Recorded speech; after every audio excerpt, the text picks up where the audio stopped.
کہ جو مولوی جو پاکستان میں ہوتا ہے وہ پانچوں سے اوپر شلوار پہنتا ہے، تو اس کے ہر مولوی جو ہے وہ پانچوں سے اوپر شلوار پہنتا ہے سوائے ہمارے مولویوں کے.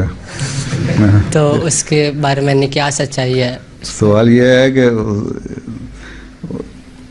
وہ میرا خیال ہے اس حدیث کے مطابق کرنے کی کوشش کرتے ہیں کہ اپنے لمبے لباس فخر کے اظہار کے لیے نہ پہنو ہیں، تو وہ انہوں نے بنا لیا ہے کہ جب تک ٹخنوں سے اوپر شلوار نہ ہو نماز نہیں ہوتی ہیں.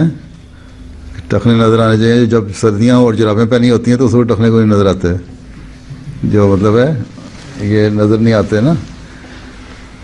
تو یہ کوئی اس کی حقیقت ایسی نہیں ہے. تم لوگ جس طرح پتلون پہن کے اور وہ تو کہتے ہیں، جو میں نے دیکھا ہے بعضوں کو یہ ٹراؤزر پہنے ہوتے ہیں نا پھر فولڈ کر لیتے ہیں اوپر ہیں، یہ غلط ہے. جس طرح تم ہو اسی طرح نماز پڑھو، کہیں حدیث نہیں ہے ہیں.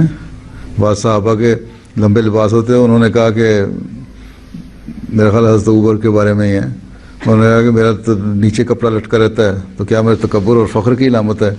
آنسر نے فرمایا کہ نہیں، تمہارے میں فخر اور تکبر نہیں ہے، یہ تو عادتاً ہے، اس لیے تمہیں کوئی حرج نہیں.